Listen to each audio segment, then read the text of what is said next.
I'm Phillip Resuggan. I'm the Celebrate Recovery Ministry leader.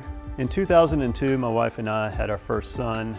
I was an atheist. My wife wanted to raise our child in the church, and I really didn't have any interest in it.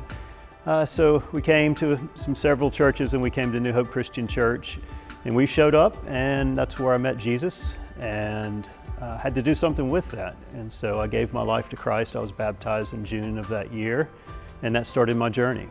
So I started studying the Word. I was baptized, and I was hungry for who is God and who's this person I'm following, Jesus Christ. I saw in the Bible where they were drinking wine, and I thought, well, that's one part of my life I don't have to turn over. But that's not God's plan for me. And over the years, I was more and more convicted that what I was doing was wrong. It was out of control. And that went on for several years until God presented the opportunity for me to say it out loud that I had a drinking problem. And I invited very few people into my struggle. I didn't want anybody to know what was going on with me. And I really wanted to work it out, just me and God. But that wasn't God's plan. About 9 months in, I had somebody that I just met that invited me into a step study with this thing called Celebrate Recovery.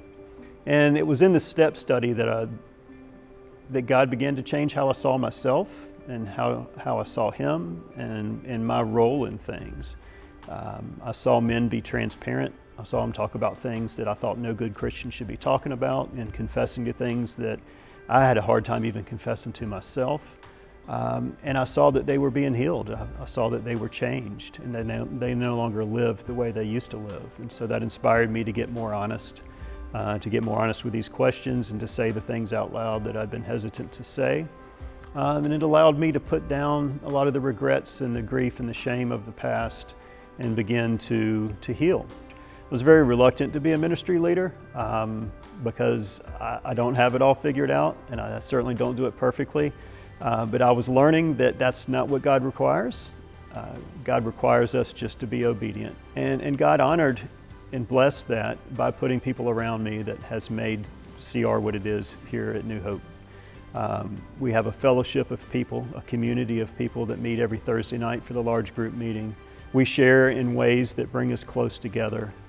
We share without having somebody swooping in and trying to fix us, which is another strict rule of CR. It's not the people in CR that fix anybody. It's our great physician, Jesus Christ, that comes in and does the work in our hearts and does the work in our lives. And CR is just a place to come and be not okay, to be accepted, to be loved on, and to have somebody come, stand beside you and say, I'm sorry you're hurting. Let's do this together.